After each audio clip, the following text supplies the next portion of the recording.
Hello, this is Storybooks channel. New videos are posted every day. Subscribe and click the bell. Passengers crowded at the entrance, not realizing that the crowd they created only made things more difficult.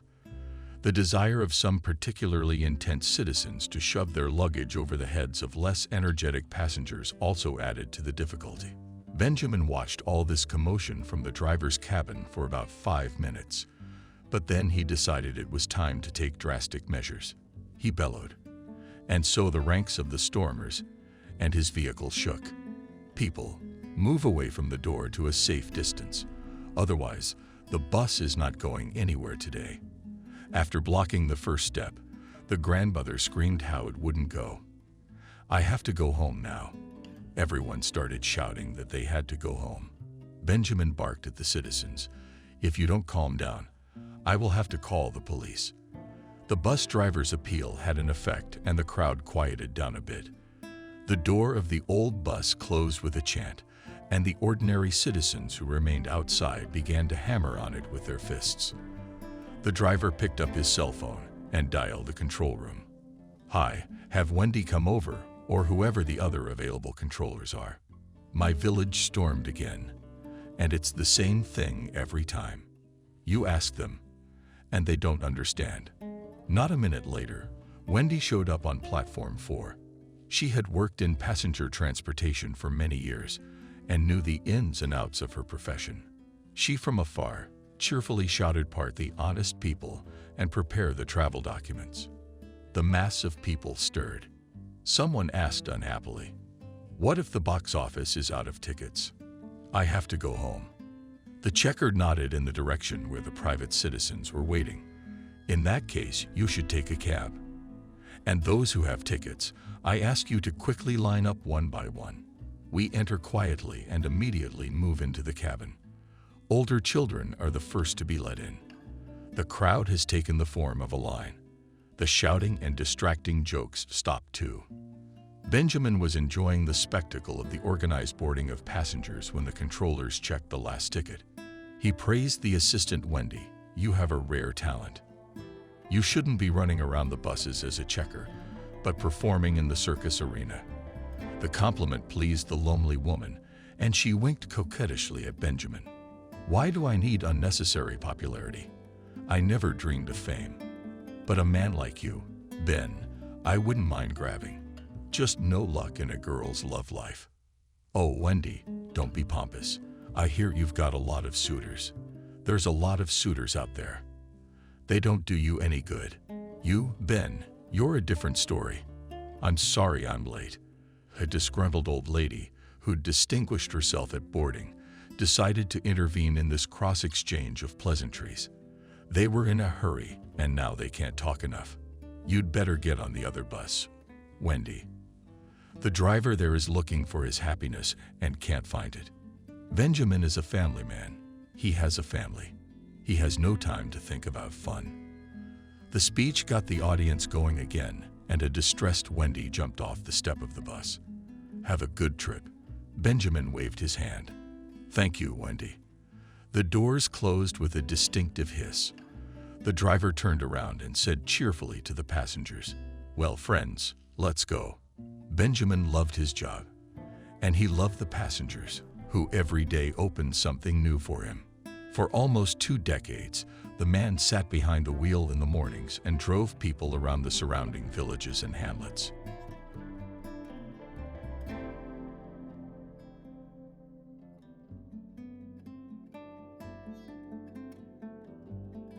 Wendy. The doors closed with a distinctive hiss, and over the years, he had learned the psychology of passengers.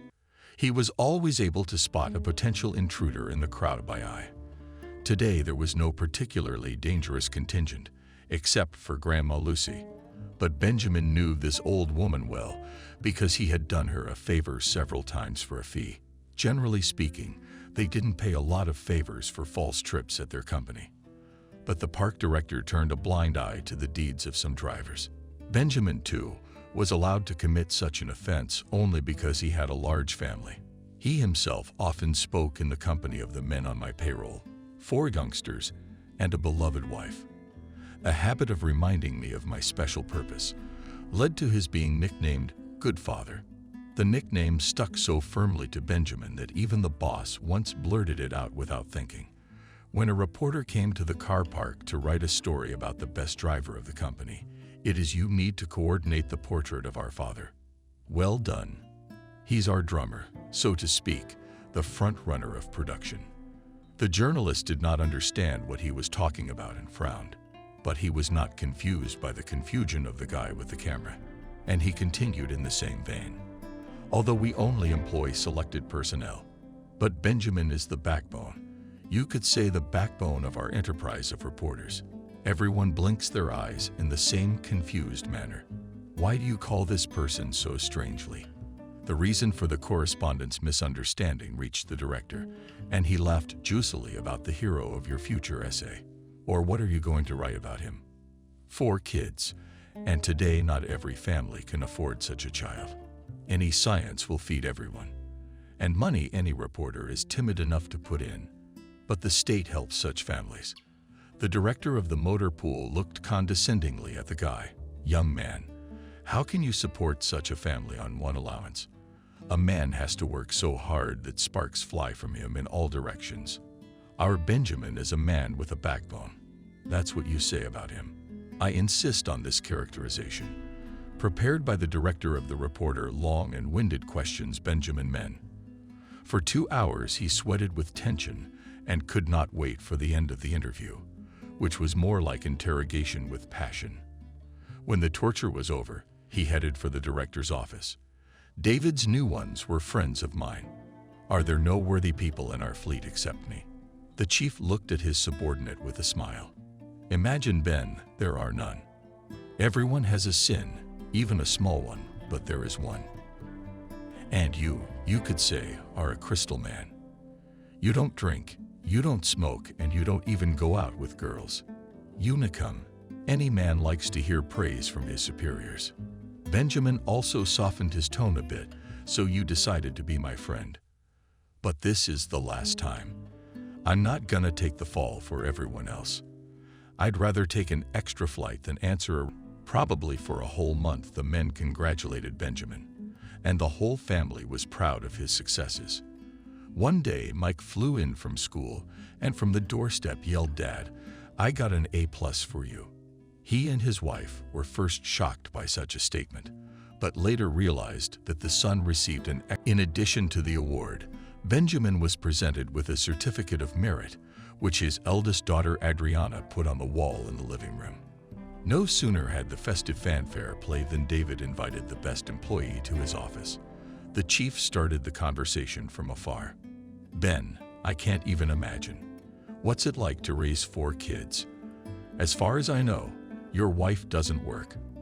Benjamin did not like to bring his family problems to the public and briefly remarked, "Today, everyone has a hard time. That's why the number of children in a family doesn't matter much. And I'm not used to complaining. My wife and I decided right away that we will have many children. After all, I myself and my wife grew up in a large family." The boss scrutinized the driver's face, as if he didn't dare to move on to the main topic of conversation. "I was alone at my parents', and we have a spouse, and only an only son. And she wanted a daughter so badly. But with the second child we kept postponing, time flew. A man mistakenly thinks he has his whole life ahead of him. And then he finds himself at the finish line, when it's too late to change anything." Benjamin listened to the director's strange speech and tried to guess what all this verbal entourage was about. David, in passing, also remembered his turbulent youth and his dream to create a universal car because he had a dusty engineering diploma in his desk drawer. And only after all these pleasant memories he voiced the main purpose of the conversation. "Benjamin, I thought long and hard before calling you to this conversation. But I don't mind people having the opportunity to earn extra money, as long as it doesn't hurt the cause. On the contrary, I'm even willing to help with that. I've been looking at you for a long time, and I can see that you're a person I can trust." Benjamin decided to help the boss. "David, if you want to offer me a special task, I will gladly fulfill it." The chief exhaled with relief. Thank you for understanding me correctly. Yes, the task is specific, and I can entrust it only to a reliable person in whom I am 100% sure. It's not a big deal. Just deliver the shipment to the address I give you and get paid. The only thing you'll have to do is keep your mouth shut.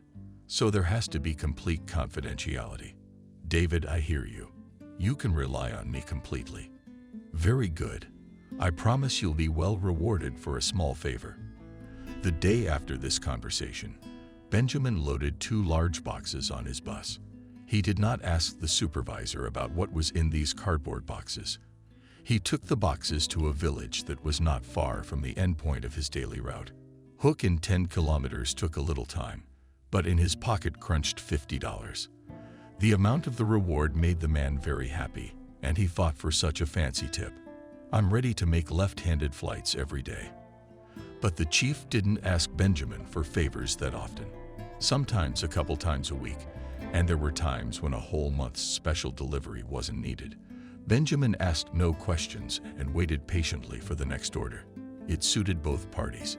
The man did not try to memorize those who came for boxes or bags, nor was he interested in the contents of the cargoes he carried. Today too, even before the line, the boss came to the garage. Benjamin, can I talk to you for a minute? Benjamin went out, knowing in advance what the director would ask him to do. David, as usual, looked around to observe the rules of secrecy. He was clearly agitated about something, but Benjamin paid no attention to this fact. A man in a director's position could be in trouble. The chief said in a low voice, "We'll have to deliver something tomorrow." The warden interrupted him to take my horror. "You'll have to leave late at night, but I'll ship you myself and give you all the waybills." Benjamin was surprised again, because he had shipped goods without accompanying documentation before. "David, and I can know what the goods are. Although I am not overly curious, I would like to know just in case." The chief grinned wryly. "It's nothing special. It's just iron. You get the money there on the spot and take the car to the garage. Can you take the next day off?" "Martin, I've already warned your shift manager. Benjamin has already forgotten when he vacationed with his family. Therefore, the possibility of getting an unscheduled day off made him very happy. The man was already anticipating how he and his family would go to the nature, and he and Mike would go fishing. And his wife and daughter would then cook a fabulously tasty soup on the fire. The driver's fantasies were so realistic that he even felt in his mouth the taste of this dish. But the granny in the front seat interrupted. "Ben, where are you going? I was supposed to get thrown off at the turnoff, and now I have to walk back almost a kilometer." The man who reproached the old woman for unfair trade cheerfully noted 1 kilometer. "It's an easy warm-up for you. Don't play helpless. I remember last year you stole corn from a farmer's field. I saw it with my own eyes. You carried a full sack so vigorously that even I, a man, envied your strength." The passengers became animated and began to remember the little and big sins of Baba Lucy. Benjamin turned around and drove to the turn from which there was a path to the other side of the village. An elderly woman picked up her bag and empty bucket and expressed her gratitude to the driver. "Thank you, Ben. Otherwise, I would have had to stomp back the other way. Old age is no fun, and my legs hurt." You, Grandma, didn't have time to list your ailments because the bus erupted in singing. Stopped. Lucy abruptly jumped from the step to the ground and started down the path like a seasoned sprinter. "Grandma's giving it to me. I'm always amazed at the stamina of the older generation. My grandmother, too, sometimes does such a number that you can't believe it." The bus went further along the route. Passengers eagerly praised the old people for a long time, and the remaining passengers also began to tell about the exploits of their grandfathers and grandmothers. Benjamin wanted to turn on the record player, but changed her mind because live stories of villagers are much more interesting than any music. Despite the many years of married life, Benjamin felt a thrill every time he returned home. In the family circle, he forgot about fatigue, work troubles, and the sweet chatter of the children energized him with such positivity that he was ready to move mountains. As was his habit, He opened the apartment door cautiously that evening, hoping to enter the house silently. But the youngest Benjamin shouted with one voice, "Daddy's here." The boys hung on their father's arms and, interrupting each other, began to recount their day's adventures. Jack, as the eldest, reported their misbehavior to Benjamin. "Papa, you don't know what Ben did today, do you? He made everyone eat soap." The 6-year-old pounced on his brother. "Don't lie. I didn't make them. They wanted to blow their own bubbles." The boy was ready to burst, but Molly was clearly interrupting his youngest son's demonstration. "It's a cliché from both of them. Daddy's tired at work, and you're upsetting him with your nonsense." The boys left, but their screams a second later were heard from the nursery. Mike tried to calm the brothers down. "If you don't calm down, I'll hang you on the balcony instead of bathrooms. I have a math problem, and you're yelling at the top of your lungs. Why don't you do some cleaning? There's toys all over the place." Then our son decided to restore justice and held a quick masterclass on how to get soap balls. In the simplest way possible, he demonstrated by example how to properly eat a bar of soap to then blow bubbles out of his mouth. But something went wrong. It was good that not all the children had time to use the advice, but the effect began earlier than planned. And even before going out for a walk, all the groups were filled with bubbles. The kids were delighted, but the educators saw in the act of our son premeditated malice. If I understand correctly, I am called to the daycare center. The woman looked faithfully into her husband's eyes. "I've already denied it. I promised that you will seriously talk to your son and you will fulfill your parental mission. But after dinner. In fact, I think it was the caretaker's own oversight. How could they not notice that the whole group went to my free room at the same time?" Benjamin remembered his own childhood pranks. His parents, too, had often had to take responsibility for their son's pranks at school. But his father had used a belt instead of words to persuade them. It was an old-fashioned remedy that worked without fail. Benjamin had also grabbed the belt more than once when the younger children made him mad, but his wife was categorically against physical methods of punishing children. "Ben, realize that this shows your weakness, and then any punishment can adversely affect the child's psyche. Molly, but if nothing is done, our twins will soon walk on their heads." Indeed, the youngest members of the family were constantly having problems. The older children never gave them any trouble. On the contrary, they were always set as an example to others at school. Adriana graduated from school with an excellent certificate and entered university without any problems. Mike was also in good standing and was fond of computer technology. The couple did not plan to add to their family. When Molly became pregnant for the 3rd time, her husband took the news with joy. "It's a gift from God. Molly, God does not give children to everyone, so we should accept this gift with gratitude." I myself was the 5th child in the family and never felt disadvantaged in any way. Molly was obviously raised in a family full of kids too. Only she was the oldest, and she had to help her mother. For that reason, she had to give up her college education. Molly learned to be a pastry chef, but worked in her specialty for only a few years until the birth of her first child. Then Mike was born, and the woman was going to find a job, but her husband kept discouraging her, and I am able to feed the family. So it's your job to provide a home. And Molly spent all day doing housework. But throughout her life, she never regretted devoting herself to her family. She always remembered her mother's words, "The highest purpose, women, children. So you should be happy that everything is fine at home." The arrival of twins in the family further strengthened the family and Molly. He valued peace and quiet in his home more than anything else. Everything would have been fine, but lately the financial issue in the family had escalated quite a bit. After dinner, she decided to talk about it with her husband. When the children scattered to their rooms, woman cautiously asked Ben, "Maybe I should get a job after all." A dark shadow immediately ran across the man's face. "Molly, are you doing it again? I thought we already agreed that you'd be the rear guard. My concern is making money. You can see I'm trying to put every penny I can into the house." Ben, but you can't work your whole life like a damn man. You'll get yourself into trouble. And I want to spend my old age with you. And then the twins are going to school this year, which means we're gonna have more expenses. And I'm aware of the changes that are coming. I got a new job from the principal. I'm gonna make an extra $30, which is a modest amount of money, but it's a steady income. Ben, but you have no idea how much prices are going up. Trying to put every penny I can into the house. You can't work your whole life like a damn man. You'll get yourself into trouble. It's scary to go to the store. I was offered a part-time job close to home and only had 2 days to think about it. Because there's a lot of applicants. What kind of job? Molly noticed her husband had cooled down a bit. And continued, of course, the position is not prestigious, but at any time I can run home. The man sighed. Molly, spill already fully. What kind of work did you find as a cleaner in a beauty salon? It's nothing complicated. Just a couple of times a day to clean and take out the trash. It's not very good pay either.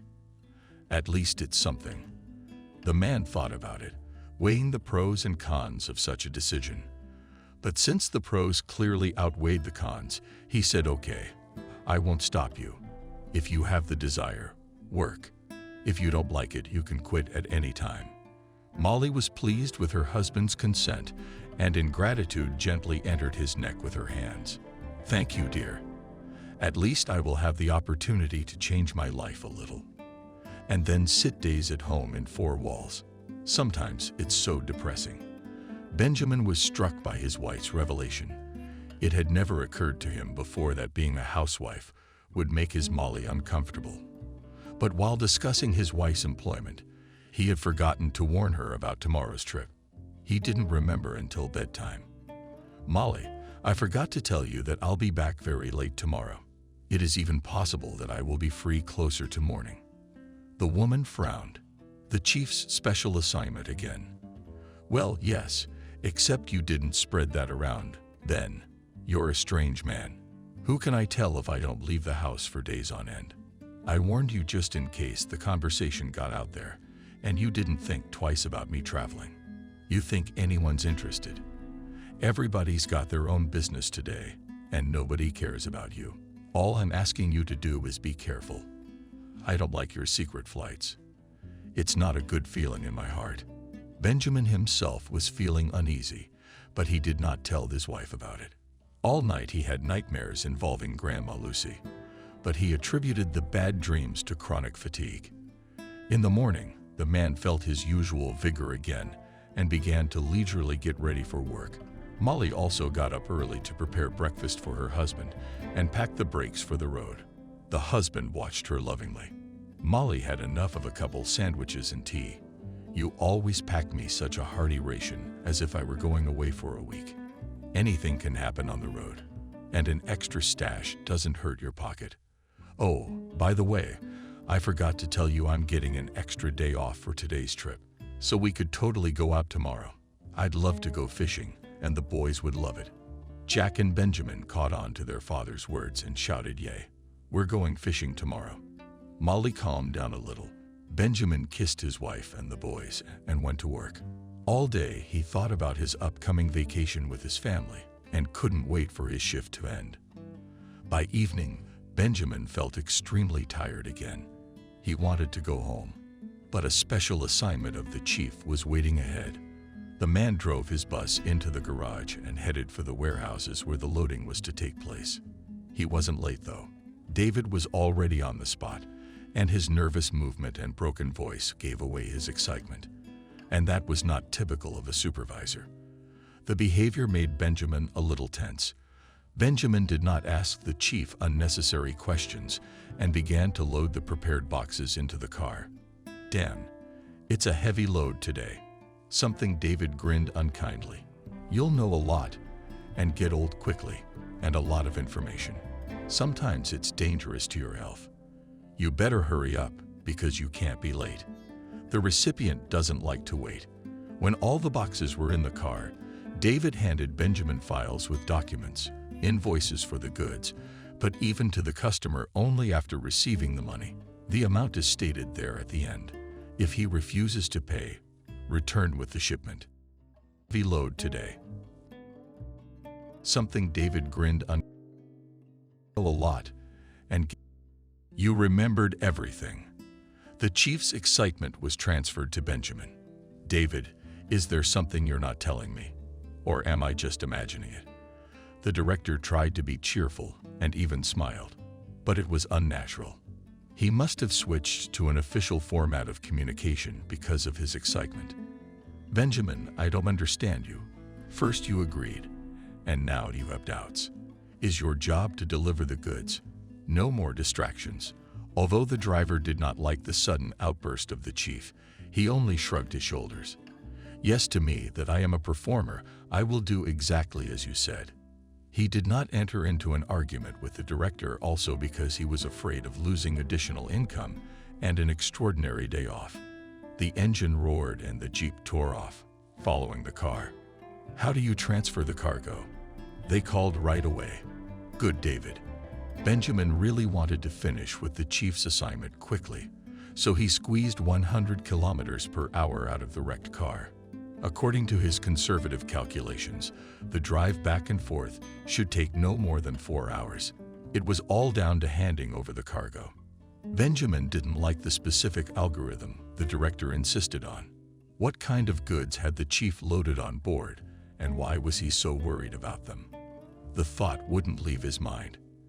In order to clarify the situation a little, Benjamin decided to look through the delivery notes, but the documents showed the product with a long number in the quantity of 4,002,011, and no more specifics. He really wanted to stop the car and look into at least one box.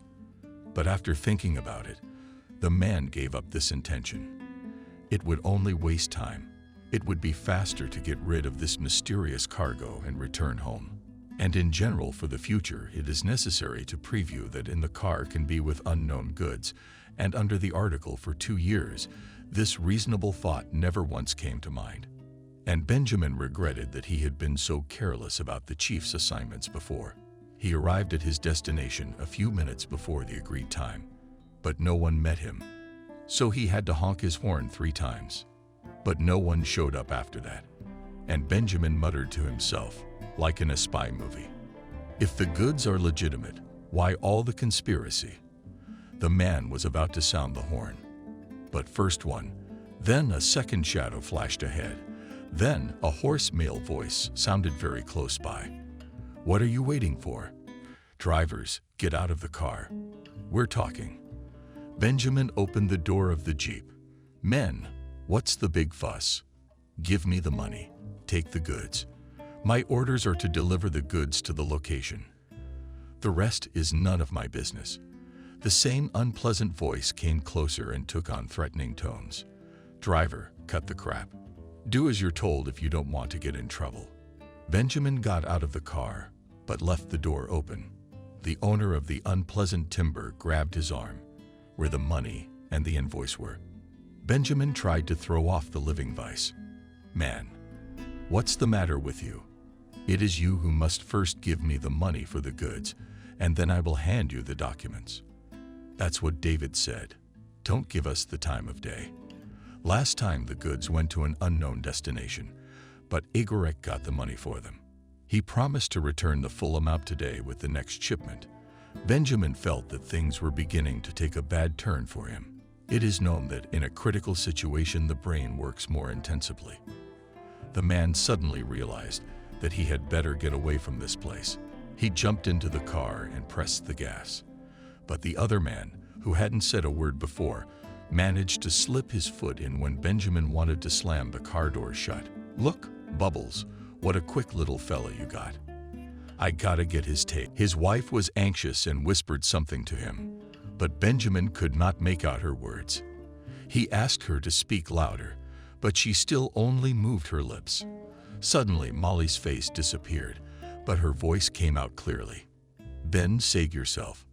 You're in danger. The words crashed into his consciousness, and he snapped out of existence. Benjamin could not tell how long he had been unconscious, But when he opened his eyes with difficulty, he was dazzled by the bright light that was streaming through the cracks of the wooden structure. He was inside by the peculiarities of the structure's design. The man realized that it was an ordinary rustic barn. He would have tried to change his body position, but nausea immediately came to his throat. Benjamin shouted loudly, "Somebody help!" No one answered his call, and only the birds chirped merrily or chirped behind the wall of the structure. Benjamin took a breath, and again he shouted, and again his call went unanswered. His head ached unbearably. Arms and legs were bound with layers of duct tape. Men, by an incredible effort of will, moved his body closer to the large beam of sunlight. He only had time to think that there was a life-saving escape to freedom, and he sank back into unconsciousness. He was brought to his senses by a stream of icy water. Its rough action.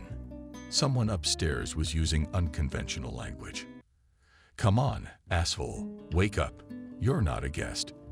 Benjamin opened his eyes and saw in front of him a man he had never met before.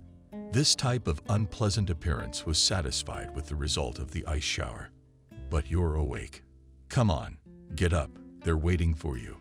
He realized it was better to obey the bandit's order. The man who had brought him to his senses only untied his legs, but helped Benjamin up more peacefully. He said, "I don't have time to make ceremonies with you, moving in buns." He doesn't like to wait. Benjamin only dared to ask how far to go. "I don't feel well. You mourn. Be glad you're alive. You might even say you're fabulously lucky, because knuckles bury inveterate debtors alive in the ground." The unkempt man was holding Benjamin's hand, but the fulfillment of his direct duty did not prevent him from giving advice. "You'd better keep your head down. Listen to what the fire says and agree. Is that the only way you have a chance of staying alive?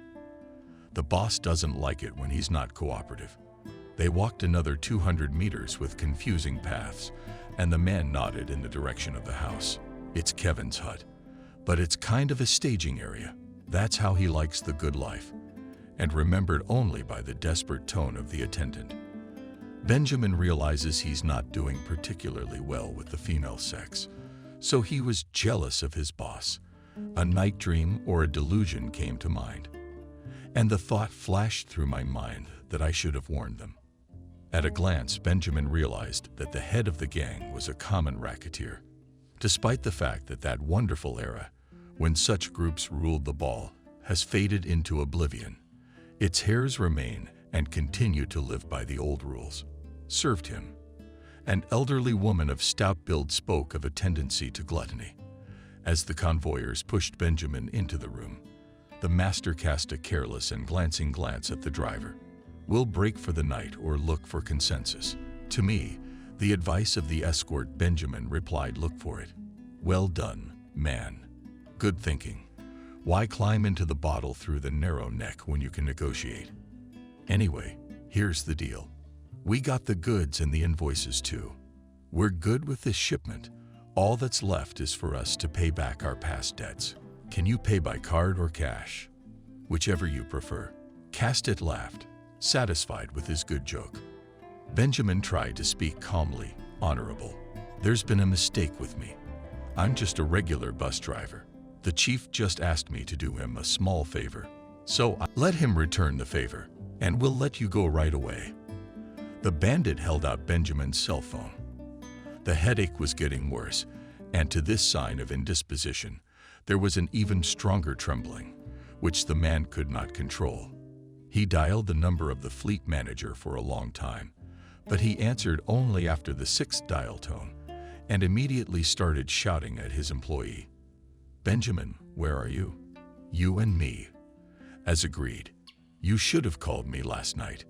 You realize you've let me down." Benjamin's eyes darkened, and he shouted into the phone. "You're the one who set me up, David. I'm being charged a debt by strangers. Deal with them. I have a family, children. I have nothing at all to do with your murky too." Benjamin could hear the chief puffing into the phone. He wanted to tell him that it was mean of him to set his men up, but Knuckles whipped out his cell phone. "Listen, David, if you don't give me my grandmother's back within 24 hours, I'll have your dragger on thin straps. But I'm not gonna stop there. I'm gonna get my hands on you too. You know I can keep my word. So you're gonna have to draw your own conclusions. The gang leader disconnected the phone and looked regretfully at Benjamin. That's cool. You're fucked up, man. Looks like you're gonna have to pay your boss back. Think of a way to make it quicker. You said you got a wife and kids.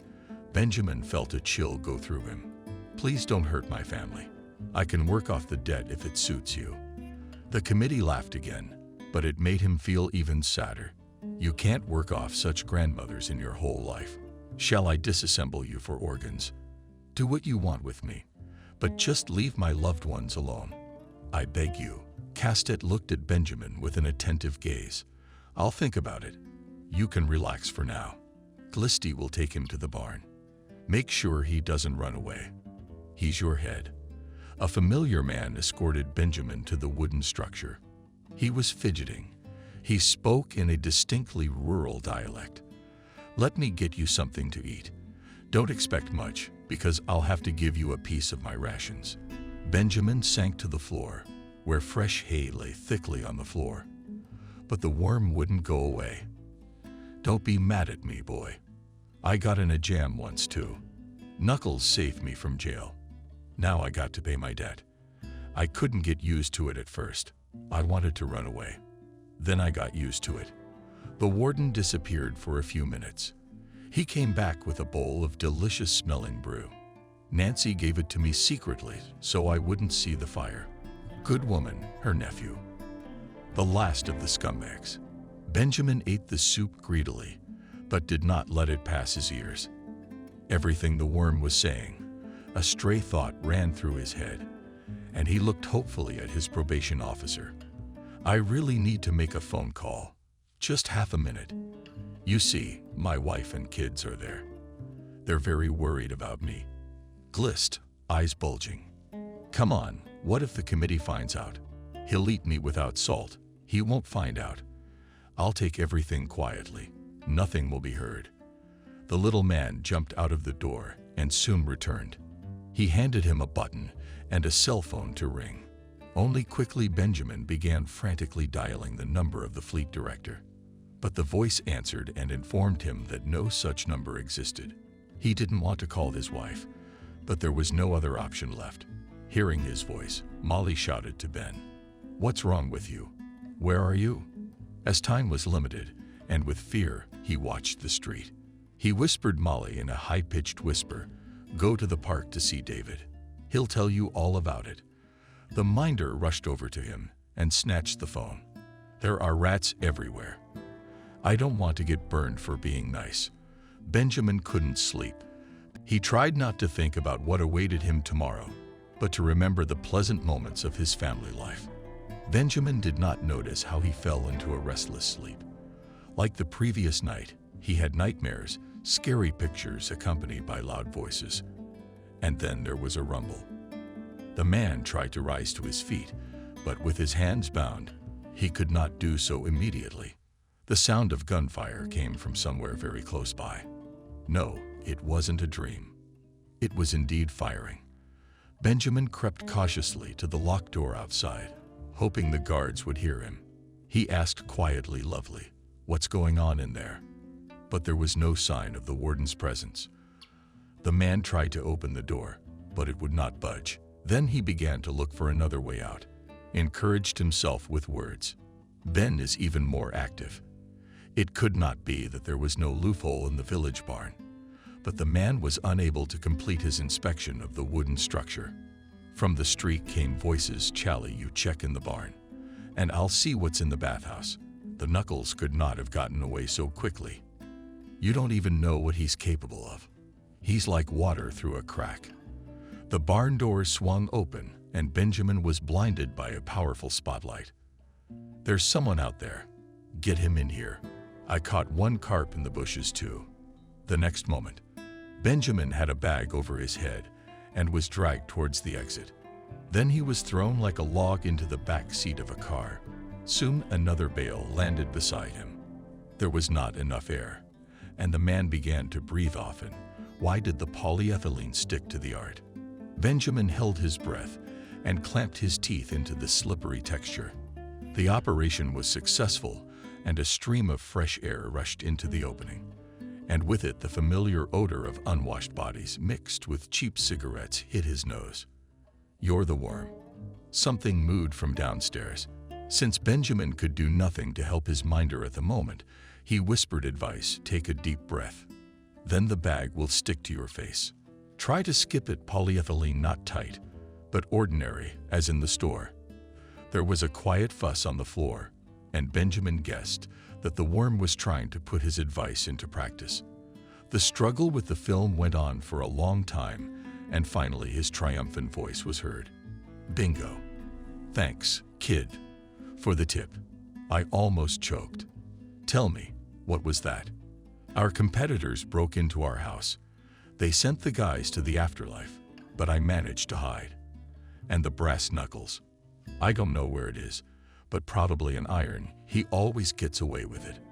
I wonder where they're taking us. We gotta conserve our strength. If he sees us talking, we'll be in trouble."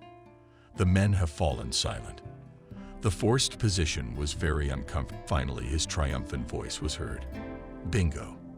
Thanks, kid, for the tip. I almost choked. Tell me, what was that?" "Our competitors broke into our house.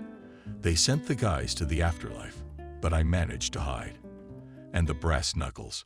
I don't know where it is, but probably an iron. He always gets away with it. I wonder where they're taking us. We gotta, if he sees us just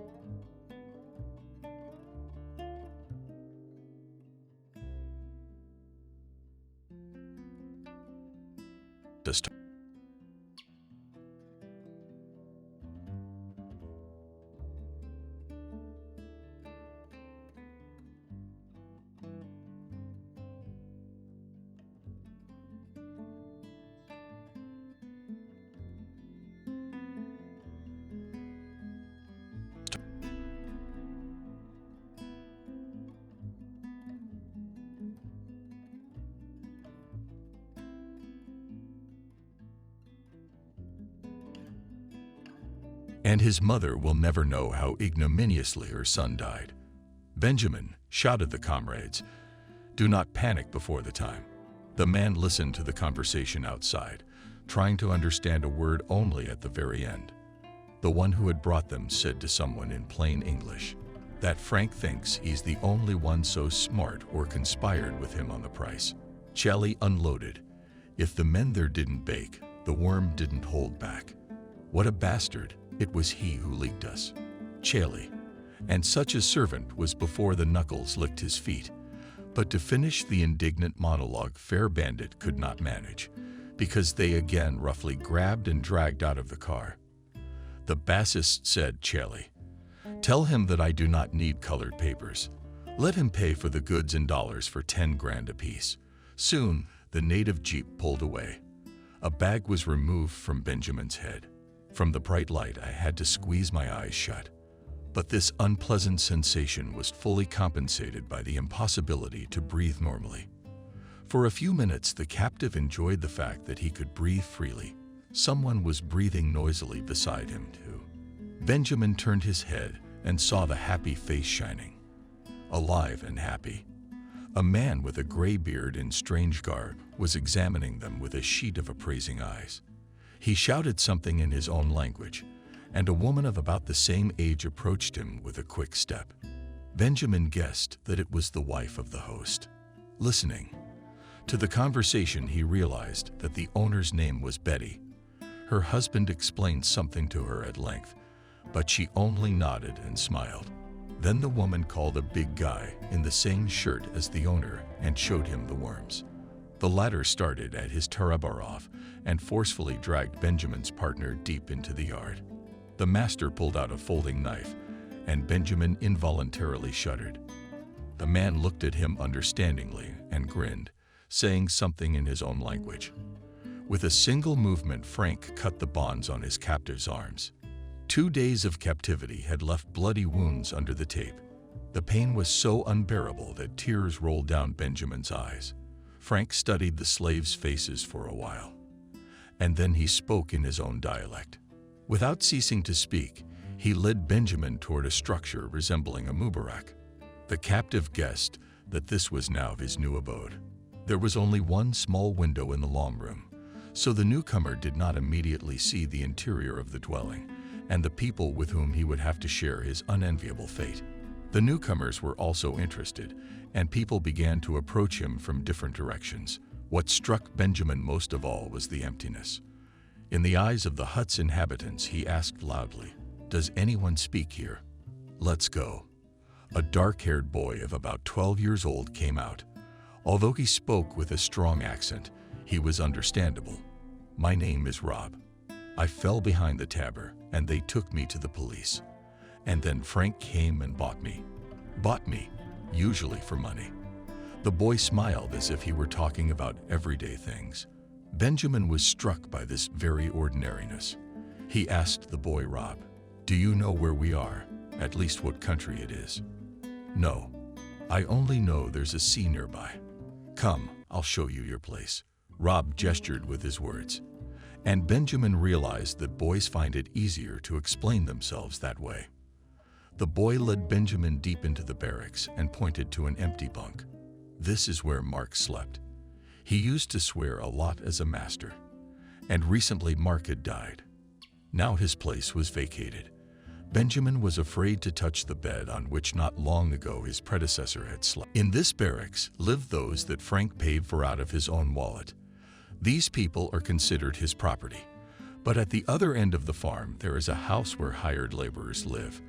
To them, the owner pays but little. At the end of his story, the boy added Frank has a large farm with many horses and cows. There are chickens and goats. I look after the horses, and the women go to the fields. Are there any women here? Rob pointed to a remote corner, separated from the rest of the room by a curtain. Benjamin was completely blown away. Is there such a thing in the world? The Middle Ages. And what are the authorities looking at? The man did not yet realize that in the place where he got, there are completely different laws. It's useless to prove anything to those paid for by the owner. This year's spring had come especially quickly. Already at the end of April, all around for the green chalk, and the air was filled with pleasant aromas. But Molly had no time to admire the desiring nature. She had only 2 hours in reserve to have time to prepare lunch for the children, and then go to her second job in a beauty salon. More than 4 years had passed since her husband's mysterious disappearance, but nothing was known about him. The woman hoped that that last call would be the thread that would clarify what had happened. The next day, she went early in the morning to the bus depot where her husband had worked for many years. For several hours, Molly sat in the waiting room, waiting for the head of the company. And all this time, a young secretary from Papeliev gave her a disgruntled look. When the working day was nearing its end, "The girl with irritation," said the woman. "I told you in English that today will not be. You're sitting here for nothing." The tone of this makeup-addled girl angered Molly. "Why are you talking to me like that?" The secretary cut her off. "Because you're interfering with my work. You're sitting there like a statue. For your information, statues stand. And don't be rude to me." The girl slowed down a bit. "You're forcing me to talk like this. I warned you right away that the director is unlikely to show up today. He has an important meeting, and I have an equally important matter to attend to. My husband is missing. And by the way, your employee called me and said he was in trouble. And before that, he left on the assignment of your director at night in the neighboring region." The secretary resented the woman. "Why are you making up stories here? As I understood from your long speech that your husband is Benjamin, you have understood everything correctly. And he disappeared after the night flight." The girl laughed hysterically. "What are you talking about? Benjamin works during the day. Maybe he was traveling at night on his own business and forgot to inform you. Benjamin is a prominent man. He gets a lot of looks from our inspectors." Molly, I was very uncomfortable with the gossip, so she laid a siege to the girl. "What are you implying?" "The very thing you just thought of. And don't take it out on the chief. Look elsewhere for your spouse." The verbal altercation took away the strength of the secretary and the visitor, and both women were silent for a while. After a moment's silence, the girl spoke in a more friendly tone. "I advise you to come early tomorrow. I always start the working day in my office and then go about my business. And your husband has an early departure in the morning, too. I'm sure you'll meet your non-displayer alive and well." Molly thought this advice was right, and even thanked the girl.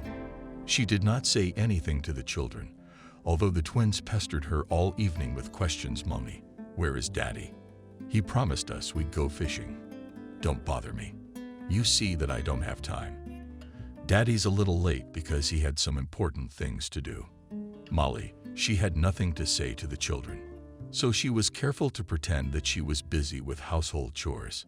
But if the little ones could get away with a simple excuse. The first to sound the alarm was the daughter. After dinner, she stayed in the kitchen and began washing dishes. The girl was the first to start an unpleasant conversation. "Mom, I have a bad feeling. Something must have happened to my father. We should report him to the police."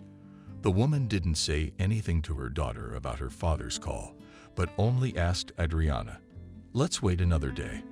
I went to the bus depot today, but I didn't catch my father's boss. I'll go again tomorrow. I hope that everything will be clearer."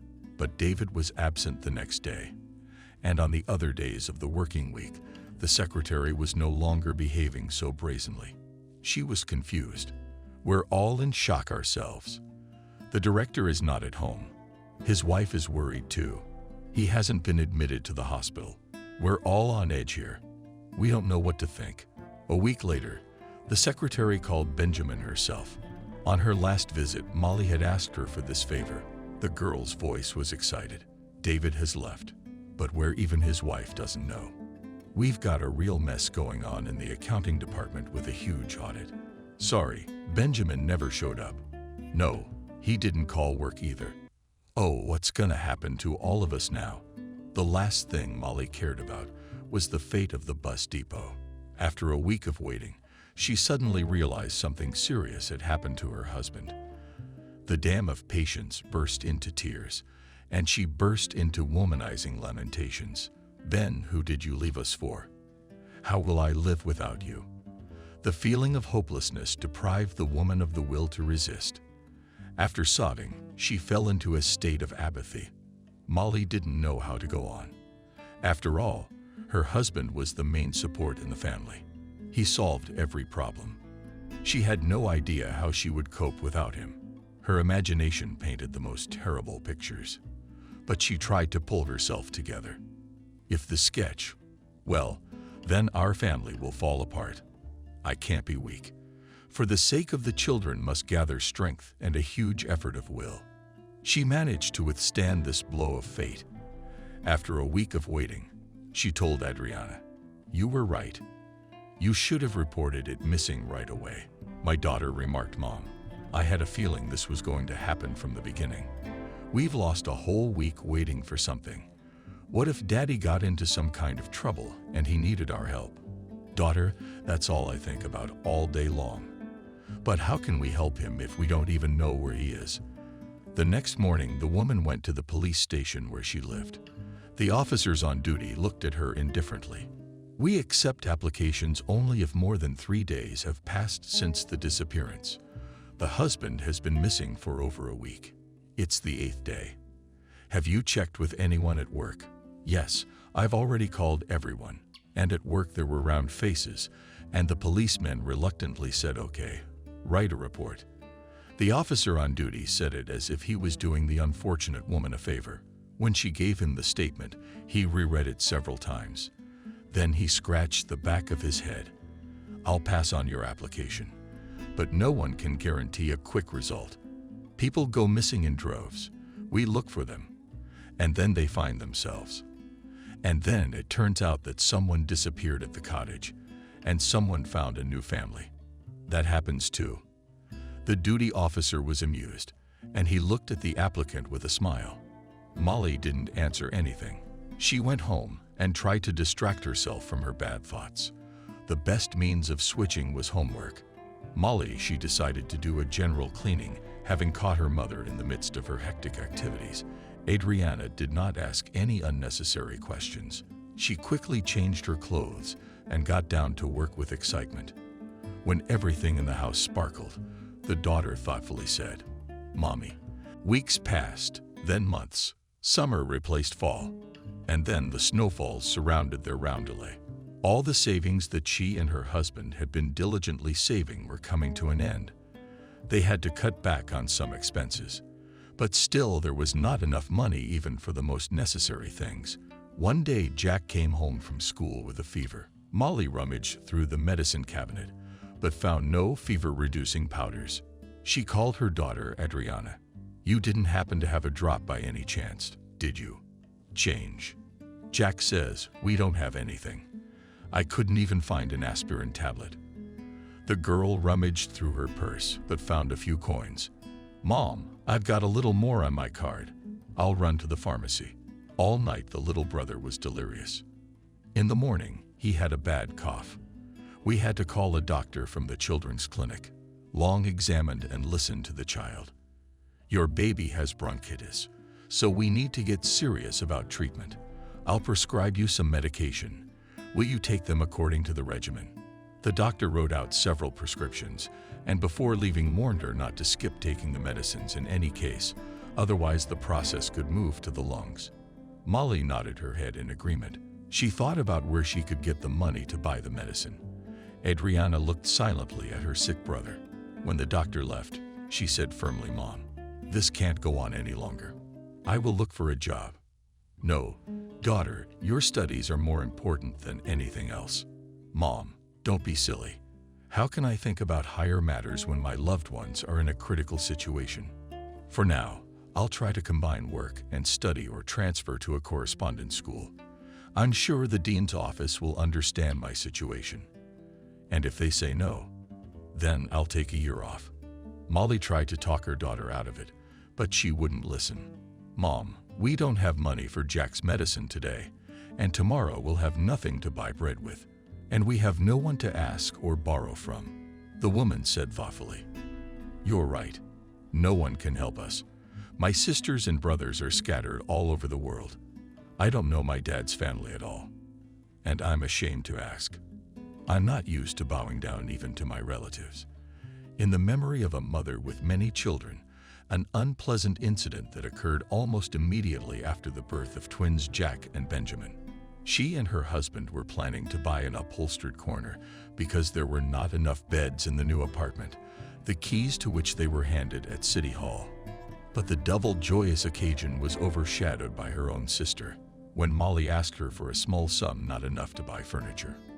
The sister said with a sneer, "Why have so many children if you cannot provide for them? It's only a way to spread poverty around the world. You should rely on your own income." After this sermon, the sister still held out the money, but Molly did not take it. She wouldn't even accept gifts from her sister afterwards. And the resentment against her sister is still a thorn in her heart. But that incident became a lesson for life.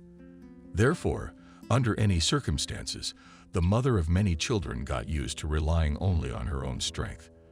The only people she could turn to were her parents, but the father and mother have long left this world. The youngest daughter could no longer count on their help. The days flashed by, and there was no news of her husband. Molly went to the police station every week to see how the search for her husband was going. At first she was greeted with respect and promised to make every effort to find the missing man.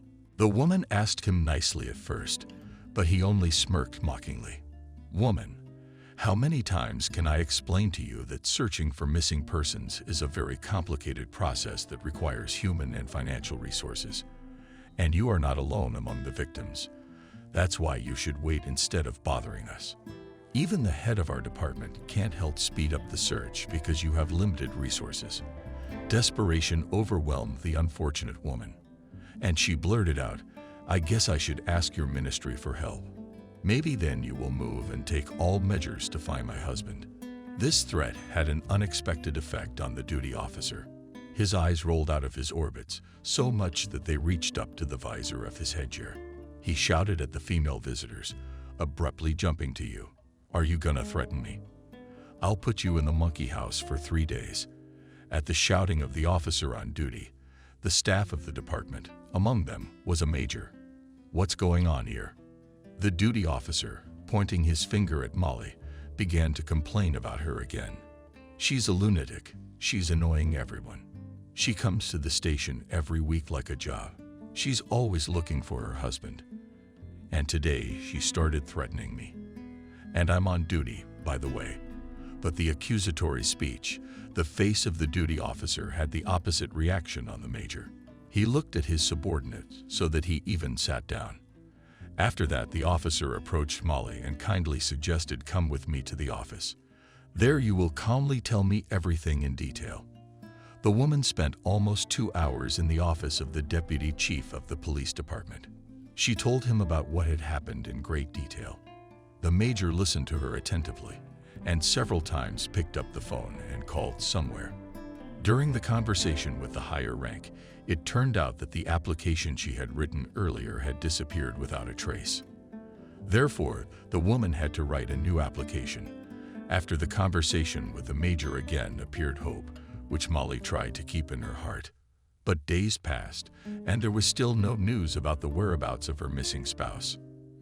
At the sound from the kitchen, Molly realized her daughter was home. Molly realized that her daughter was already home. "Adriana," the mother shouted from the kitchen, "I managed to get out early today." The woman walked tiredly into the kitchen.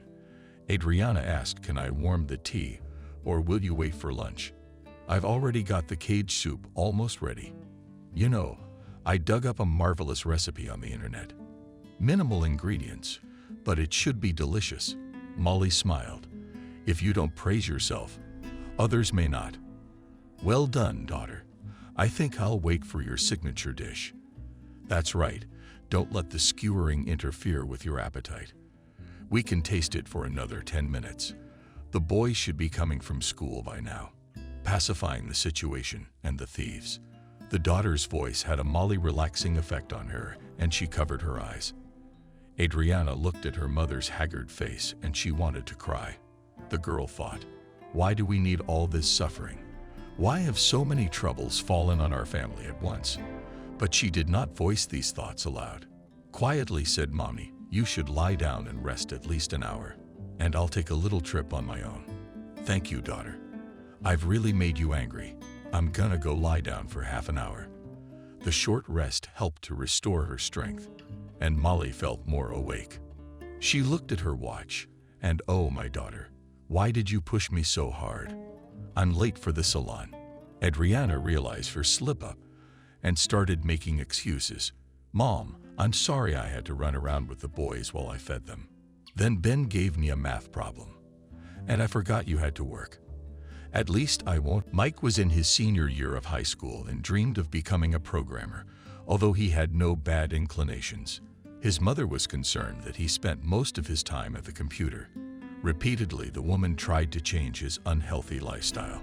"Mike, you're withering, Mike, in front of that monitor. Your peers do sports, and you do not even go out for a walk. It's not healthy. We sit like this." The son only smiled. "Mom, in fact, life itself is harmful because it inevitably leads to a fatal end. But I will take into account your recommendations and try to improve." The son kept his promise and a few days later showed his mother a season ticket to the swimming pool. "You see, Mom, I decided to increase my physical activity. For a month I will swim twice a week." The woman was surprised, but such a subscription is not cheap. "Where did you get it?" The guy proudly said he bought it with his own money. Molly had heard a lot about gambling addiction and was horrified. "Mike, do you place bets?" The young man laughed out loud. "Do you think badly of me?" "No, I'm not into that kind of thing. I just show my acquaintances some services for a small fee. First I wanted to buy new sneakers. Then when I was introduced, I decided to spend the money to improve my health." The son's explanation looked plausible, and the woman calmed down. After swimming, Mike took up jogging and then saved up money for a bicycle. This purchase caused delight in the twins. True, Adriana did not experience similar emotions. Once the mother heard her daughter condemning her brother for irrational spending. "Mike, Our mom's running around like a dog in a wheel. And instead of buying something useful for the house, you spend money on nonsense, Molly. And then she stepped in and supported her son. Daughter, don't judge so harshly. The bicycle and other things that your brother bought with his own money are not superfluous in our family. Therefore, Mike also makes a useful contribution to our common welfare. It was no more than a 5-minute brisk walk to the beauty parlor where she worked from home. Molly was raised when any kind of work was considered honorable. Therefore, she took responsibility for her duties. Why was she valued in the team? The only disadvantage of such work is the low salary. Therefore, after the first year of hard life without her husband, she had to look for a second job. At first, the woman tried to get a job in a confectionery shop where she could work in her specialty. But when at one enterprise she showed her diploma, a female employee of the personnel department laughed at her. Your document has long since lost its relevance. You have not worked in your specialty, and we have implemented modern technologies in production. But I can offer you a vacancy of sorters on the conveyor. But as a mother of many children, you're unlikely to be satisfied with shift work. Molly went to other organizations in the city, but did not find anything suitable. When she was desperate to find additional income, a neighbor suggested that a part-time cleaner is urgently needed in a shopping center. Now, every day in the morning, she runs to the store, and in the afternoon, she cleans up the beauty salon. Molly put on a robe and, trying not to interfere with the masters, began to work. She liked to watch the magical process of transforming women into beauties. She herself dreamed of sitting one day in a chair in front of a huge mirror and see herself there with a neatly arranged hairstyle. But even a simple haircut for her became an unacceptable luxury, and she was content with an old-fashioned ponytail on the back of her head. The girls had repeatedly suggested to Aunt Molly, this lady visited the salon once a month and always spent a few hours here. This time the client decided to get a haircut and at the same time to chat with the master. Molly was not in the habit of listening to other people's conversations, and when the client's cut strands began to fall to the floor, she went to the back room to get a brush. The lady continued to resent something, and the master vigorously nodded her head in agreement with her. The cleaning lady heard a phrase that alarmed her. Jenna, you have no idea how I felt when I saw that scene of humiliation. I never thought it could happen in this day and age. It's slavery. But the amazing thing is that this man looked familiar. Maybe I'm wrong, but I think he worked as a bus driver and even once helped me a lot when I had to throw things to my parents in the village. She's a master, trying to keep the conversation going. Nickel, it happens a lot when people seem familiar. No, Jenna, it was definitely him, that driver, and I remember his face well. And he had this distinctive way of speaking. He pronounces the R's cleanly, so to speak. It's very funny. It's a defect usually seen in children. This is a grown man. The cleaning equipment slipped out of Molly's hands. Her mouth immediately felt dry. Hauff turned around and grudgingly remarked, Molly, you frightened me. Please be careful, or I might accidentally hurt a customer with scissors. Jenna, I'm sorry. It was an accident. The little incident forced the buddies to change the subject. Molly was shaking with excitement. She remembered how Benjamin had taught Mike to pronounce the letter R long ago. Her husband had picked out poems with words that had that letter in them. He had even gotten some methodologies, a speech therapist, and had given his son lessons. The constant growling irritated not only Molly herself. Neighbors began to speak out. One grandfather even suspected them of mistreating animals. One day he waited for Molly on the landing and said everything he thought if this lawlessness did not stop. I'll report you for an unfortunate animal, screaming in different voices. How could you make it up to suffer like that? Poor thing. Molly tried to calm the neighbor down. We don't have pets. Then who's always growling at Mike, who's being held by his mother's hand, started poking loudly, just like his father had taught him. Grandpa flinched. Then he spat in his heart and went home. God sent a child from the neighbors to teach him to growl. They're fooling around and scaring people. Molly remembers how they had a long laugh with her husband at the old man mastering the unruly letters. It took months. But Mike completely got rid of his speech impediment. True, the lessons did not pass without consequences, and for the most homeschooled Benjamin began to emphasize this unfortunate letter during conversation, when he clogged up. Going over all of this in her mind, Molly followed Jenna's client as she headed for the exit with her hair beautifully folded. The cleaning lady rushed to follow. As she walked, she tossed Svetlana a look. On a minute, Master shrugged. For God's sake, Molly, I don't care if you can leave for 2 or 5 minutes. The main thing is that everything is in order here. Arthur's week clearly lingered at the exit, where one wall was completely covered with mirrors. She smiled at her reflection. Noticing Molly, she asked, "Really good job." "Yes, that haircut really suits you." "Oh, Jenna, very light-handed. That's why I didn't even think about changing masters." The client went outside, and Molly followed. Nicole, I can't quite put my finger on who it's about. Nicole had apparently forgotten about her recent conversation with Jenna, or the story didn't mean much to her, so Molly had to clarify. I'm referring to the man who emphasizes the letter R. You said you'd met him before. I really need to find out the details, because my husband disappeared 4 years ago, and he had this peculiarity. Molly was crying her eyes out and scared by Arthur's reaction. She tried to calm her down. My dear, what are you so close to the heart I'll take?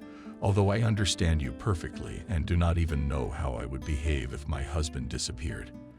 But I was spared such a fate. And my husband is alive and well, and even happy, probably. True, he now pleases another woman. Nicole began to speak and led Molly to a small alley. I'll tell you everything now. Just don't cry. Now we'll sit here on a bench and talk. From Nicole's story, and with frequent distractions to other topics, Molly realized that the woman had met a Benjamin-like man in a small town. On her recent trip, the interlocutor regretfully remarked, "My buddy and I were traveling by car, and I was trying to remember the name of the townships. I only remember that it was a very small town, but cozy and clean. We decided to stop by the local market where we could buy farm products. That's where it all happened. This man was standing at the counter looking so lost that I was immediately attracted to him.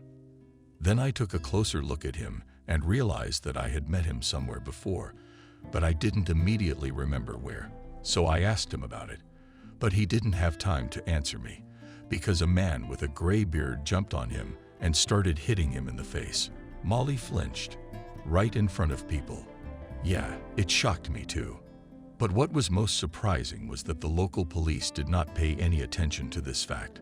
There were plenty of them in that market, and there was something with a beard, something incomprehensible. I tried to interfere, but he swung his fist at me too. Of course, their policemen reacted to this lunge, but not as I expected. In broken English, I was asked to leave the market to avoid trouble. Such an attitude towards guests, of course, angered me. But my friend took me away by force. The very unpleasant residue remained after that. Nicole described the man in detail, and almost all the features coincided with the appearance of Benjamin. Only Molly's husband was quite sturdy physique and always aspired to demigod. And the man the woman had met was thin and had an unkempt mop of hair on his head. Nicole clearly felt embarrassed by the fact that she couldn't remember any other details of this minute encounter. She handed Molly a business card with the words, "You will call me when you have a free moment. Maybe I'll remember something else important. I'll call my friend." I'm sure she remembered a detail that slipped my mind.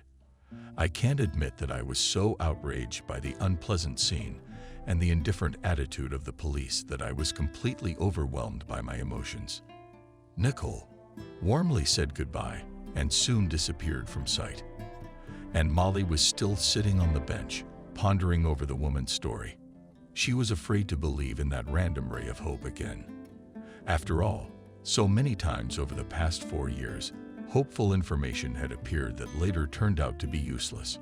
When she returned home, the older children immediately rushed to her with questions. They must have realized from her confusion that something unusual had happened. Molly, she decided that there was no point in hiding from the children what Nicole had told her. Adriana was the first to share her impressions. "I don't even think it's a string, but a good rope. Mom, you go tomorrow to see that major who keeps promising you." Over the past 4 years and had appeared that later turned. "Tell him. Maybe it'll get him on the trail." Hitherto silent, Mike reasonably pointed out that it's a long shot. Exactly, our police officers will not even move if the father got to another country. And there is every reason to believe that all this is the case. We must act through the embassy, and this is a very long and thorny way. I have another suggestion. I'll try social media. Adriana went after her brother. "It never occurred to you before. It's a brilliant idea." "As you can see, I couldn't. Just today it dawned on me. Well, you should, or better yet, several." The big sister wanted to take another jab at Micah, but Molly firmly shut her down. "Calm down. What are you doing with each other? Like cat and dog grown-ups behaving worse than twins." In the spirit of shock, Adriana went to her room and Mike headed for the hallway. "Mom, I'm gonna go. I'm gonna walk around for a while. And you go find some better pictures of Dad." The next day, Nicole showed up at the salon herself. She called Molly. "It turns out that my friend managed to make a few shots in that market, although it was very risky. Tourists are not allowed to photograph anything there, except monuments. In spite of the poor quality of the pictures, it was possible to distinguish the facial features of a thin man in a white cap. But Molly had no doubt that the photo was of her missing husband. "It looks like him, but I'm not sure. You can give me those pictures." "Sure, I'll text them to your smartphone." Molly's face is covered. Thick paint. "I have a cheap phone with buttons." Nicole calmed the woman down. "It's not a big deal. There are plenty of other ways." In the evening, Nicole emailed the photo to Micah. He rubbed his hands together happily. "The ice is broken. Gentlemen of the jury, I'm pretty sure our search is reaching the finish line. By the way, Mom came to the station." Molly just waved her hands. "They said the major was very busy. He didn't have time for me. So I came back empty-handed. Maybe you really can do something, son. I can't promise anything, but the process is already underway. We can only wait and hope." Mike's optimistic attitude passed on to his mother, and for the first time in years she fell asleep peacefully. But even as she slept, the thought of her husband never left her mind. Rob sat in front of an empty plate and lost his skinny stomach with longing. It wouldn't take long to lose one's legs on speeches like that. He looked meaningfully at Benjamin, waiting for his approval, but the boy's friend and mentor remained silent. The man looked pityingly at his companion, who had not changed much in more than 4 years. Only the murdered voice testified that it was no longer a boy, but a young man. Rob rolled his eyes dreamily, wishing he could break free as soon as possible. "The first thing I'm going to do is eat my fill." Amin grinned. Who would Rob complain to? Not you. You're the only one who can walk freely all over the world. You could have stopped by the girls' greenhouse, and they would have fed you strawberries or tomatoes. The young men shook their black holes. "Keep your pocket wide, and they'll feed you." Girls are afraid to sneak berries themselves. Kelly wanted a berry. Betty beat her on the back with a stick so hard she couldn't sleep for a week. "Tell me, Amen, where do such greedy people come from?" Did the young woman shrug her shoulders? "I don't know, Rob. It's not our way. I never met people like that before I came here. I dream about the house every night too, and my folks probably think I'm dead. That's why they don't look for me. They've probably forgotten about me too." Vakey sadly dropped the phrase and hurried off the dirty dishes behind the partition. At the end of the barracks, but with all his desire, he could not change anything yet, because the farm was well guarded by the hired Frankmans with few checks. The slightest provocation of the forced laborers was severely punished, and often the punishment was with the use of brute physical force. For the first few months, Benjamin was severely punished for disobedience. The inhabitants of the barracks were wary of him at first, But then the relations gradually improved. Each of these unfortunate people had a different story to tell. For example, the women were enslaved by their own carelessness. Both girls, Eamon and Waiki, spoke passable English and were from near Asian countries. Like many of their compatriots, they had gone to earn money, but on the way they had gotten into trouble. Eamon was eager to tell everyone how she had been deceived. My friend and I found a job through the internet called The Factory. We were told to come, packed our things, and started looking for a shuttle bus also through the internet. At first it was fine. We were being driven to Washington, D.C., but the driver halfway through said he had to go to a gas station and turned off the road. He said then all the boys and girls arrived. We were scared and started screaming, but masked men came and started forcibly beating us with sticks. They kept us in the forest in some hut for a few days, and then they brought us here. Eamon told her story as if it had not happened to her, but to a completely different person. Benjamin realized afterwards that the feeling dulled with time. Almost the same trouble happened to Waiki, who was older than Eamon. She is a beautiful woman with bottomless black eyes. Left at home with her kids, whom she raised without a husband. Her husband died of a trivial infection because there was no medic in the settlement. By the time they got to the nearest hospital, the man had burned to death. Waiki was a little wordy and did not like to talk about herself. After work, she was always huddled in a corner and could sit for hours with a blank stare. One day, Benjamin wanted to just talk to the woman, but Waiki was even more withdrawn. It is not customary for a woman to talk to another man. It is considered a terrible sin. The man was surprised. "I don't see anything wrong with talking a little." Waiki exclaimed, "No, it's better not to. What if my husband's relatives find out?" Benjamin didn't try to make friends, but only remarked that we are already more related than relatives. How does a famous song go? There were 2 other men in the barracks, about 50 years old, but they kept to themselves and did not understand English or pretended not to. Benjamin had learned to read people's thoughts from their facial expressions during his many years of parenting practice. And soon he realized that these men simply did not want to come into contact with other settlers. These men were fed separately and taken somewhere else to work. Benjamin himself was literally a handyman for the first year. All day long he loaded and unloaded cars and wagons.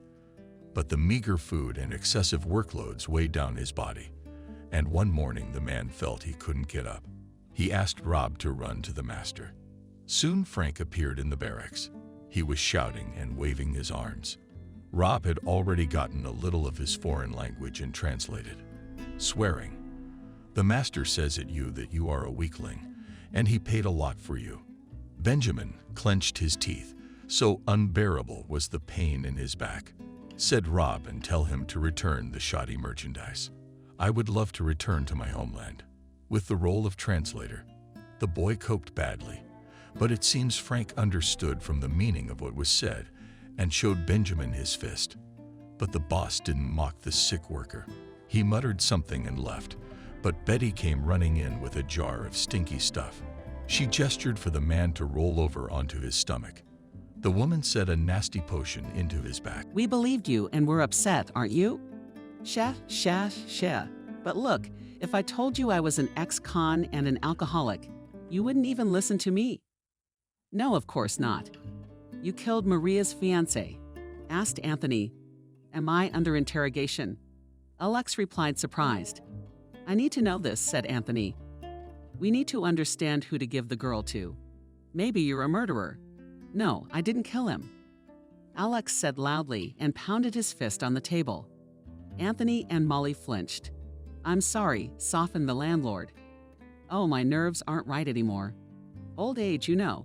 "When did who kill him?" Molly asked. "Someone who really wanted me back in the zone," Alex said. "They wanted to frame me. All the evidence was falsified, so skillfully that it took me the best lawyers and 2 years to prove that I was innocent." "How do we know you're telling us the truth now?" "I am now," Alex nodded affirmatively. "Okay, and who needed you to be behind bars again?" Molly persisted.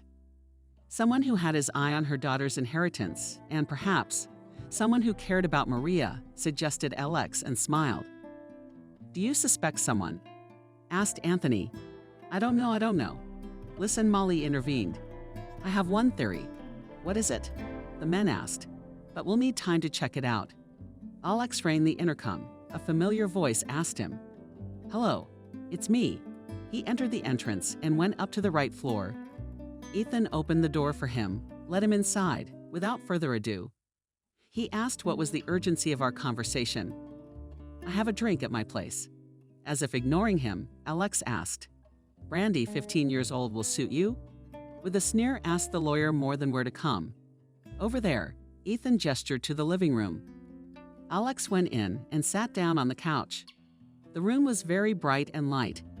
Ethan returned with a bottle of brandy and a bucket of ice and wound glasses. Poured himself and Alex a drink.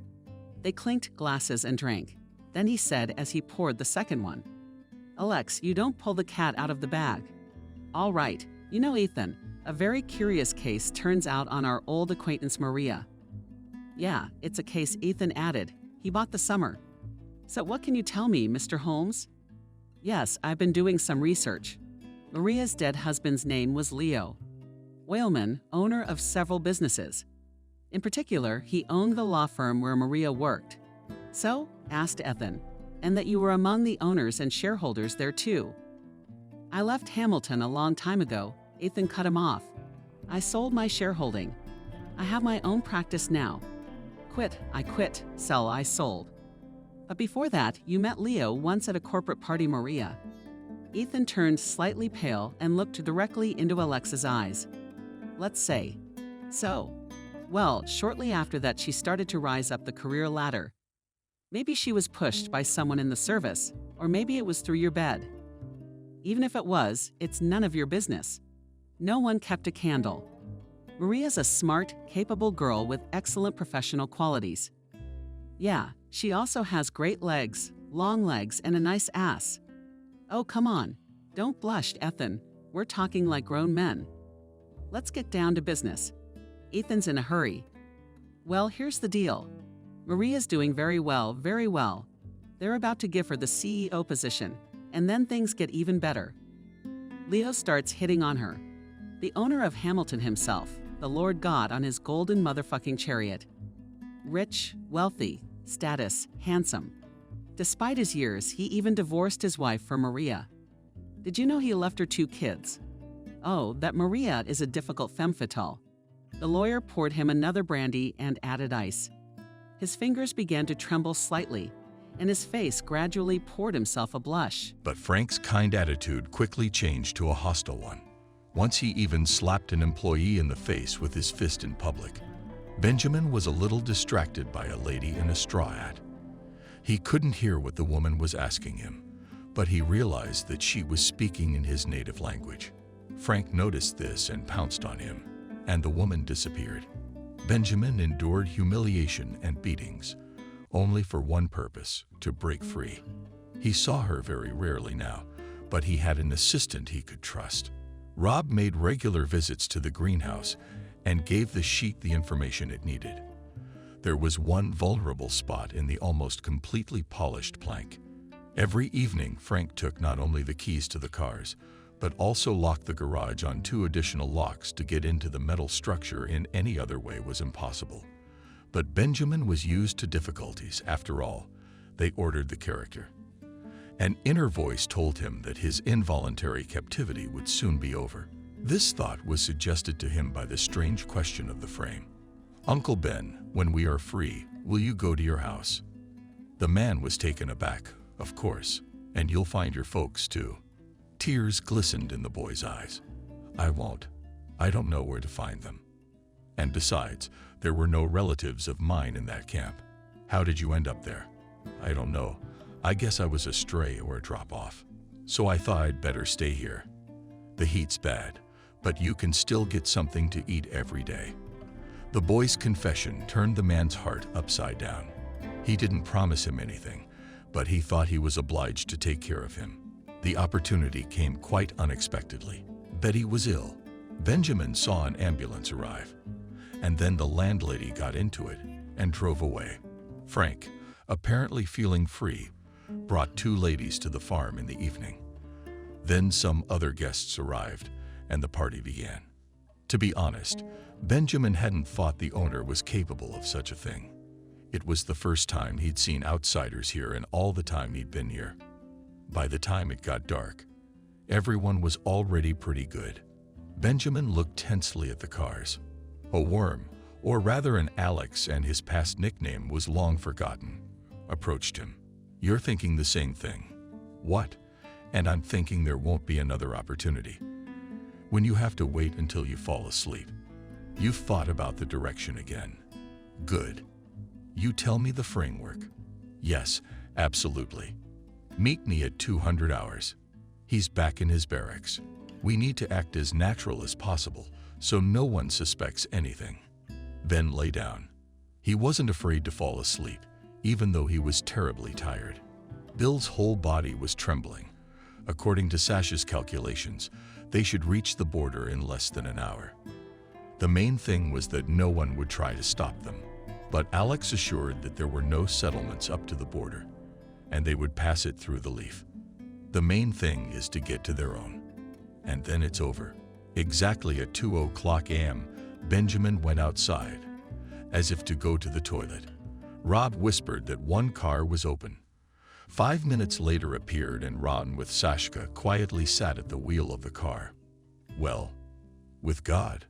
They silently climbed into the car, then pulled the wires by feel, and the car started.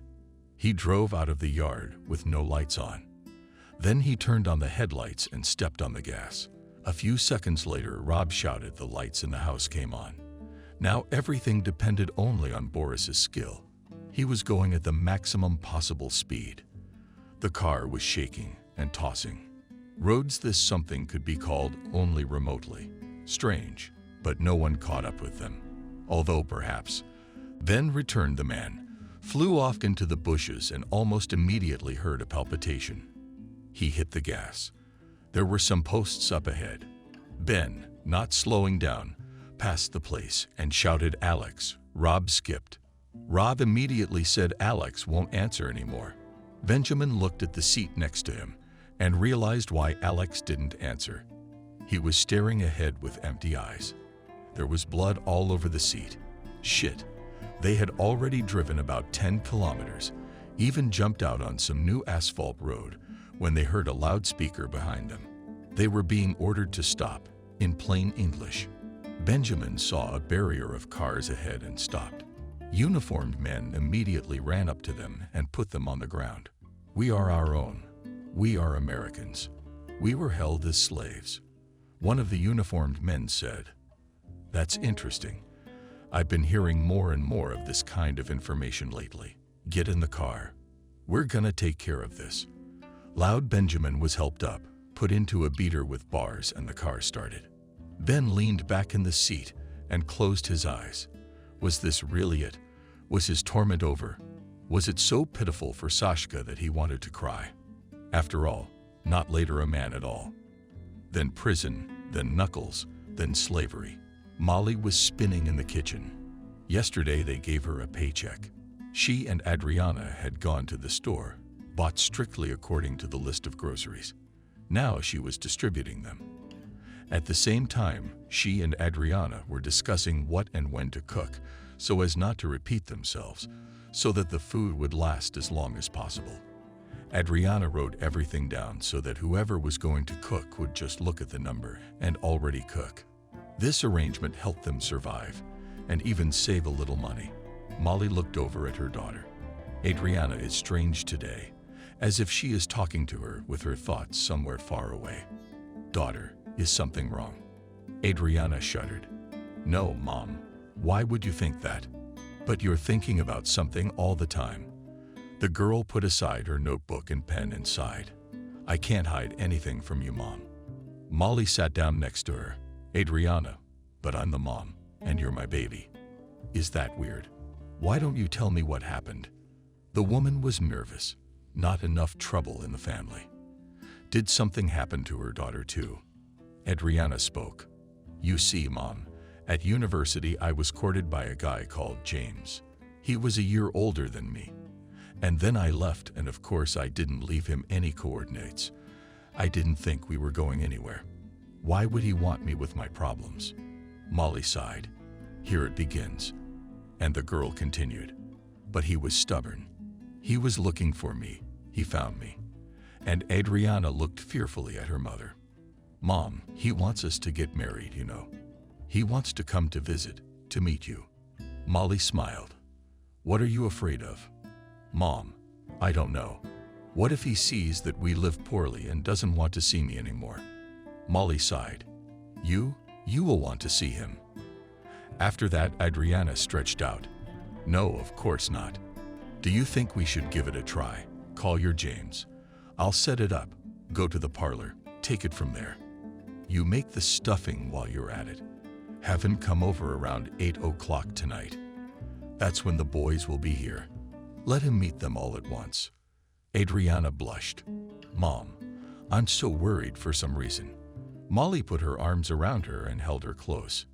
It's okay, daughter. Mommy, what about Daddy? We're gonna find Daddy. I can feel it. That evening, everyone in the house was in high spirits. Even Ben and Jack were in a good mood. Trying not to yell, not to fight. It had been a long time since we'd had such an atmosphere. James turned out to be a tall, athletic-looking young man. Molly liked him because James gave Mike, Ben, and Jack a startled new look. Then he turned to Adriana. You didn't tell me you had 3 brothers. That's so great. I'm the only one in the family. And I really missed having a brother or sister. Not even a playmate for Mike, who had been staring tensely at the guests. He smiled with relief. But what?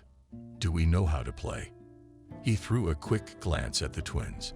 The evening had gone splendidly.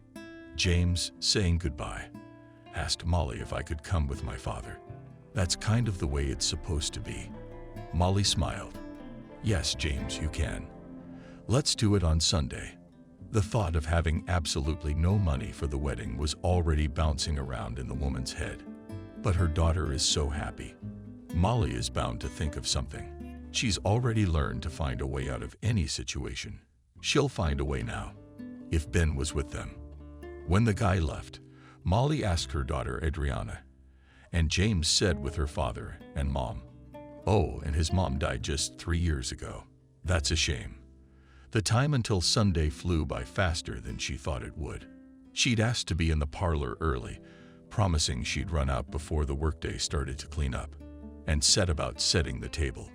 Of course, it had taken a splurge and would have to stretch what was left over in some incredible way.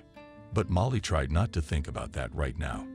Adriana, when Molly asked about where her father worked, was confused and said, Mom, I don't know. James doesn't talk about him much. I didn't ask. I've been there a couple times, but his dad's always at work. Oh, you're so full of it. What's wrong with that? I'm marrying James, not his dad. They were just finishing setting the table. When the doorbell rang, Adriana rushed to open the door. Molly suddenly froze. The TV screen was showing footage of criminals being apprehended for trespassing. She wouldn't have paid much attention if it hadn't been for the announcer's words. The detainees claimed to have been in slavery in a neighboring country. Then came the footage of the detention itself, and the woman suddenly screamed Ben and immediately fell to the floor. Adriana ran in from the hallway, and the boys came running out of the room. Mom, what's wrong? Molly saw James and his father. It's you. What's your timing? James's father turned out to be the same major. Molly was angry with him for his inaction, but was glad it had worked out that way. The major is James' father. He would definitely help them now. One of the men shown looked like Benjamin. She was sure it was him, almost certain. After a while, they were all sitting around the table. The discussion of the wedding had somehow taken a back seat. Adriana was pacing around the room, and Molly was staring at one point. Everyone waited tensely while Mike and James did something on the computer. Anthony was waiting too. Finally, Mike exclaimed, "They found it." He turned the monitor toward them, and the screen flashed the footage of the show in which Molly had seen her husband. Everyone looked at the monitor. The detainees appeared. Mike stopped the broadcast and zoomed in a little on the photo. Adriana whispered. Molly's dad was silently crying. There was silence for a while. Finally, Molly turned to Father James. Tell me what to do. I have to go there. He shook his head. No one will let you in. It's a zone. On the other hand, if word of slavery holds true, then he'll be transferred. You know what? You'll be in touch, and I'll pull up the paperwork at work. Look it over. Get in touch with my coworkers. Molly nodded. And I'll go anyway. But I'll wait until you tell me something. Day 2 passed. Molly couldn't find a place to go. She longed to go to Benjamin, but she realized it was far away. The boys were not at all mischievous these days. They watched their mother anxiously. Anthony hung up the phone. That's it. David was taken. Now it was just a matter of doing the little things. Unravel the whole tangle. The major knew that the other slave hostages had also been freed. The authorities couldn't get away with it, and 15 more men had been taken from Frank's farm. Several of them were English. The rest were from neighboring republics. All the programs showed footage of the liberation. All the newspapers were full of headlines. A phone vibrated on the table. It was Molly. Anthony, what's going on? It's been 2 weeks. There's nothing on TV. Where's my husband? Where am I supposed to go? The major looked at his watch. You don't have to go anywhere. No, I'm not going to listen to you anymore. I'll pack up and go right away. I'm coming to your place right now. Molly froze. Is something wrong? Something's happened to Veppy. Don't worry, please. Nothing happened. I'll be right there. The major couldn't tell her anything because Benjamin had asked him to. They had recently spoken on the phone. In a few hours, the man would be home. Anthony stopped by to pick up his son on the way. James, do you have to come with me? Maybe you and Adriana can hold her mother. She's over there packing her bags. Rob looked longingly at the views flying by outside the window.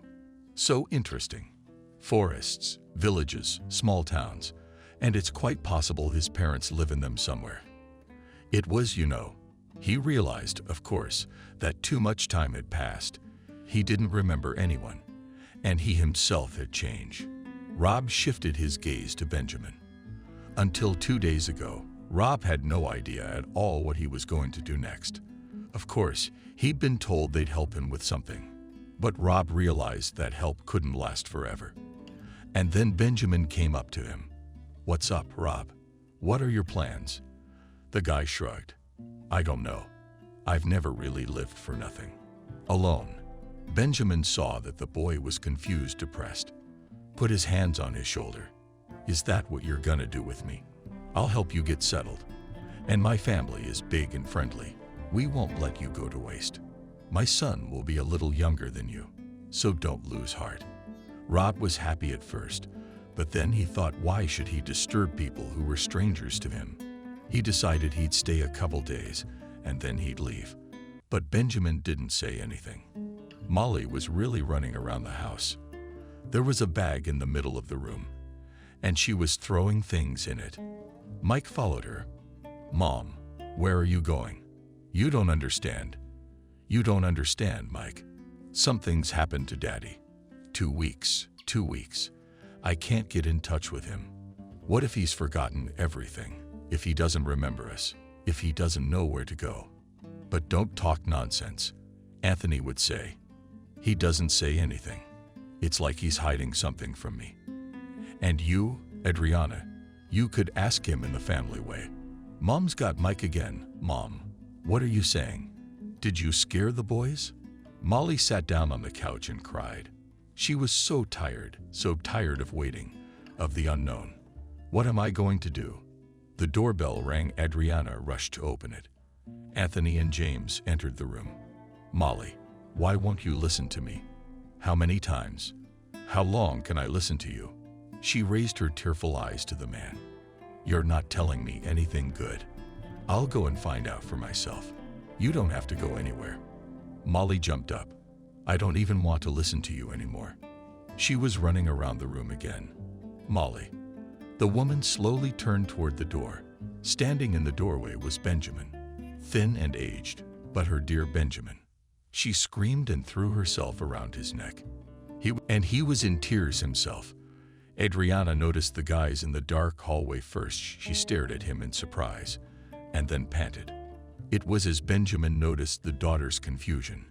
He, hugging Molly tightly, said, "Meet Rob. This is Rob. He and I were there together. Rob, nobody's here." Molly is a welcoming hostess. She pulled herself together and said, "Rob, come in, please." Then she stopped smiling. Benjamin got worried. "You're looking at him like he's a ghost." Benjamin didn't understand anything, and his boys were staring at Rob with their mouths hanging open. Adriana woke up first. She turned to Anthony and James and said, "Rob, come here. You're about to understand." Rob took a confused step forward and froze in the room. A guy was standing there looking at him. Rob realized that he and the guy were just a reflection of each other. Only the hair cut his wife's hair differently and the clothes. He turned to Benjamin as if looking for support, and then everyone looked at Anthony. He was sitting pale, holding his chest. "No way." Adriana went for Valerian. Molly helped Anatoly onto the couch, undid the top buttons of his shirt. Everyone realized that only Anthony could clarify anything. James was pale too. He didn't know what to think at all. When the major held on a little, he spoke. "Mom spent her whole life looking for you in the moment. So I stopped hoping you were alive a year after you went missing." James slumped down in his chair. "Dad, you mean Rob, don't you?" "James seems to think so, yes. You were little. Don't you remember anything? We had twins. You were always pining because you wanted a brother or sister. Actually, you were pining for your soulmate. They say twins can't be separated. It happened when you were 3. We were walking in the park. I went out to get a drink, and you kept running away from your mother. While she was catching you, your brother was running away.